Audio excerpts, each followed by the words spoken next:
You may have seen that the fixtures of the next World Test Championship are out at the moment. They've actually been around for a little while. But now the first one is over, we've had a chance to go and have a look at Series 2. And every time I do an AMA anywhere, whether it's on Spaces on Twitter or on my blog, here on YouTube or on Spotify Green Room, the point is every time I do a question and answer session of recent times, I usually get someone asking about the World Test Championship. And they always come up with like a little thing that should be fixed. And yeah, I can kind of see why they would want to fix those things. But the problem is that everyone has a new solution for the World Test Championship. But it's not all the little things that are actually causing problems when it comes to the World Test Championship. No, the real issue is we're trying to fit a league into something that is definitely not a league. Maybe the best way to think about this is, at this point, we're like those people who just keep adding new cords to their computer or TV and then end up with something like this. Instead of just unplugging everything and taking away all the leads that we didn't need, we kept everything that was already there and we just kept adding to it and adding to it. And because our devices still kind of work, we just have let it go. But we know it's not ideal and we try not to look at it. But then occasionally, someone puts up the fixture list and we all look at it and here we are. Maybe the chords analogy is not perfect. This league is like collecting things from a rubbish tip and then trying to make something beautiful out of them. It's not impossible.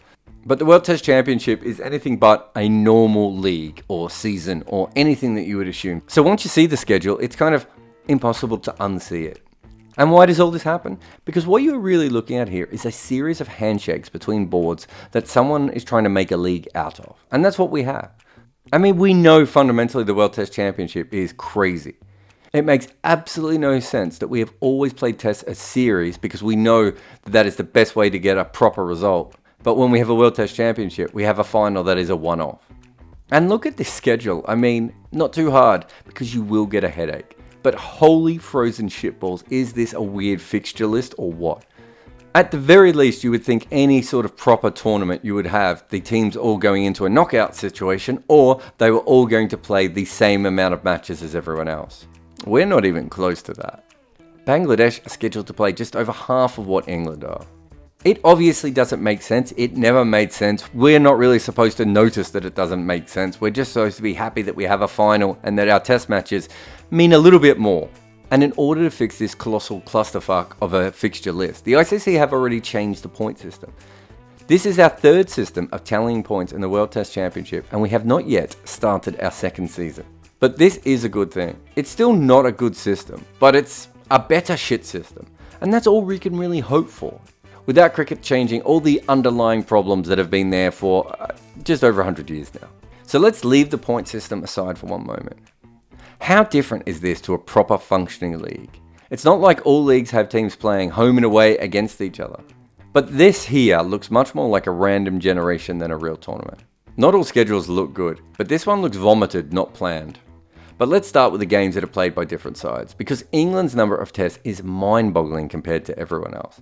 They've been working their team to the bone for a very long time now, and being that there will be at least one T20 World Cup and probably two, and also an ODI World Cup in and around this World Test Championship, England are going to have to rest players again, and we all saw how that worked last time. At the other end here is Bangladesh, who played 7 matches in the last World Test Championship. Now, some of that was because COVID came along. But you know, again, it's almost like they're not really entering this league. I find South Africa the other most interesting team on this one. Just because with all their internal strife and problems in Cricket South Africa right at the moment, I wasn't expecting them to come out and play the 4th most tests in the World Test Championship. I mean, they've spent a lot of their recent time flirting with being banned by the ICC for their absolutely horrendous governance. So 15 tests seems like a lot for them. So while all this is a mess, just looking at how many matches England have doesn't tell us that much about the WTC. So I wanted to extract the sense out of this madness. And to do that, I created my own difficulty index. This is a really simplified model, and it has a lot of flaws in it. But what I did should at least give us an idea. So I allocated each team a point value based on their ICC ranking. Sure, the ICC rankings are a flawed system, and I don't think that there's going to be massive changes between this and what someone else would have. And you can make a solid claim that India is still better than New Zealand even after the World Test Championship final. But in my system, it's 9 points for playing New Zealand and 8 for India. So it's not that big a difference. So I think that gives you a bit of an understanding of what this is. New Zealand is ranked 1, so you get 9 points when you play them, and Bangladesh is ranked 9th and you get 1 point when you go up against them. And we divide this by the number of tests each team plays, which is similar to how the point system will actually work for the ICC. We can see straight away that not only have South Africa got more tests than the other small 7 sides, their draw is just really tough. The toughest. And compared to someone like the West Indies, it's not even close. And it's not instantly noticeable because they have West Indies and Bangladesh at home, but they then have the top 4 teams. And because they managed to get 3 series off teams, that means they have 9 tests against India, England and Australia. Add in the 2 against New Zealand, and no matter how good their bowling attack is, and it could be a very tasty bowling attack over the next 2 years, I mean, just good luck to them winning too many of these matches. Sri Lanka have the second hardest draw. They don't really have a great batting or bowling lineup right now, and not even potentially, and it doesn't appear like there's anything going to change potentially for that. And none of that is going to help when they go up against the 1st, 2nd, 3rd and 5th ranked teams. It's really hard to see them doing well in this. But what about at the easy end? West Indies play 5 tests against the top 4 ranked teams over 2 series. And like South Africa, the West Indies bowling lineup is quite good. If they can find enough batting to stand up with them, they at least have a chance of getting some wins and getting a higher finish in the league than you'd probably expect. But right near them, oh yes, it's New Zealand. Being that they just won the title, they would be absolutely ecstatic with this kind of an easier draw for them to have another crack at the final. But I think it's also with New Zealand that my basic difficulty index starts to show some pretty obvious flaws. Because who you play in Test cricket matters as much as where you play them. And New Zealand can't play themselves, meaning that does affect their difficulty ranking somewhat. Although Australia and India are 3rd and 4th on the difficulty index. But either way, it's clear with New Zealand that my system starts to show some small flaws here. So let's just take a deeper look at, say, New Zealand. Their draw is tougher than what the difficulty index says. Their home run is easy. They should be aiming for 6 wins without a loss there. But away from home, it gets a bit rough. Last time, they had 5 tests away from home, 2 were in Sri Lanka and 3 were in Oz, and had they played all 7 of their away tests, the other 2 would have been against Bangladesh. That's a pretty good run. This time, it is 7 tests against top 5 ranked teams, and while England might suit them, I think the others will be tough. And so once I had a look at New Zealand, I thought I'm going to have to come up with a better model. And so essentially I've done the sort of thing that this channel loves to do. I went through and simulated all the games for each team, and I based it on their recent records and how they do when they travel to either that region or that country. It's really subjective. It's basically my brain picking winners 2 years out. And obviously there is no way to completely tell how teams will go. Bangladesh might get an unplayable bowler in 6 months' time, and Australia might have a rash of injuries and pitches change. All these things are possible. And I've ignored draws because we don't have that many, and because I can't really see the forecasts. It's obviously massively flawed, but I did do something similar to this for the last WTC, and I came out with New Zealand and India as my most likely finalist. So, I don't know, maybe I'll get lucky again here. And as you can see, I have an unlikely team at number 1. Although an India-Pakistan final will make the ICC incredibly happy. But let's look at why Pakistan is so high.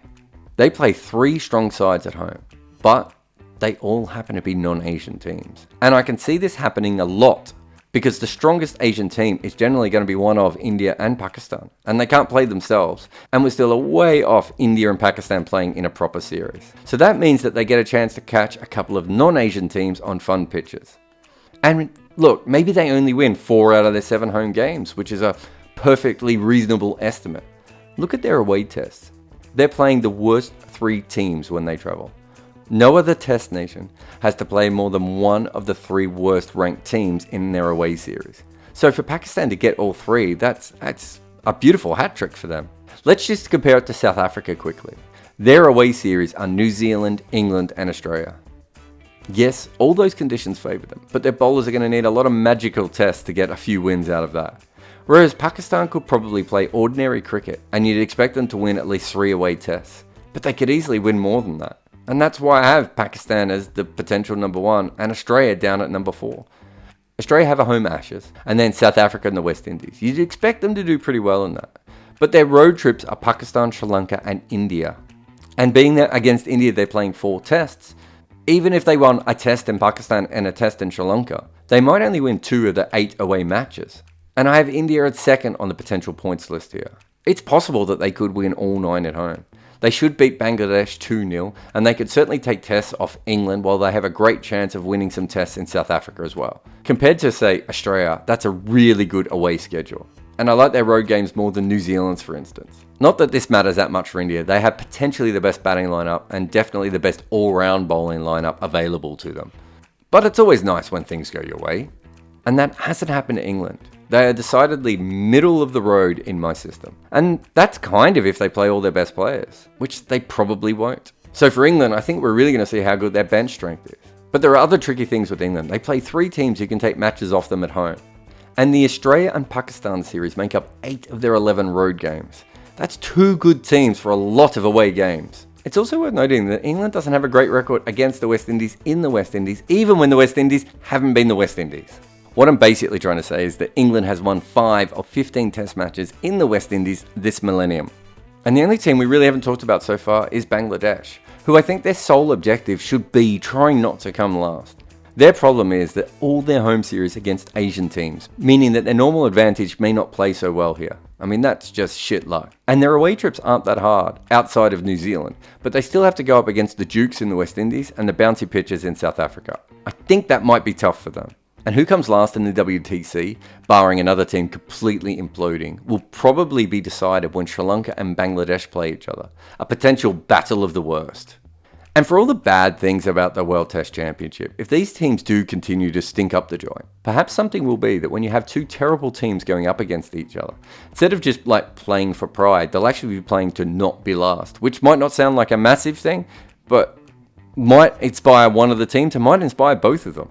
And while we're all going to be focusing on who's going to qualify for the final and the final itself, for this tournament to work with this hodgepodge ludicrous planning, it will be series like this that previously had absolutely no relevance, having slightly more relevance, which will help the ICC. The Battle of the Wooden Spoon is actually something. Because before, when these teams played each other, quite often it just didn't mean that much. Although there is obviously one thing the ICC could do to make it even better, if one of these teams could be relegated. And as I have said many times before, you don't deserve to play at the top of your sport because 120 years ago some men in a room gave you status. Being at the top level of sport should be consistently earned by qualification. But the more I think about this WTC, the more I see victories already. I mean, people are looking at the scheduling of Test cricket right now. The scheduling of Test cricket has always been stupid. But we just didn't have as many reasons to look at it before. And now we do. Making us notice how stupid all this is the ICC's first win. The second win will be when we start from scratch to make something that doesn't stink as much in the first place.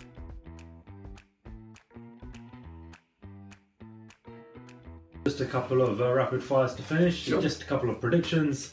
Who's going to win the World Test Championship? No idea. New Zealand. New Zealand. I have no idea. I haven't even looked at it. I'll worry about it. I'll worry about it on the day. I'll worry about it on day 3 of the final. Perhaps. New Zealand. New Zealand. That boy is our last hope. No, there is another.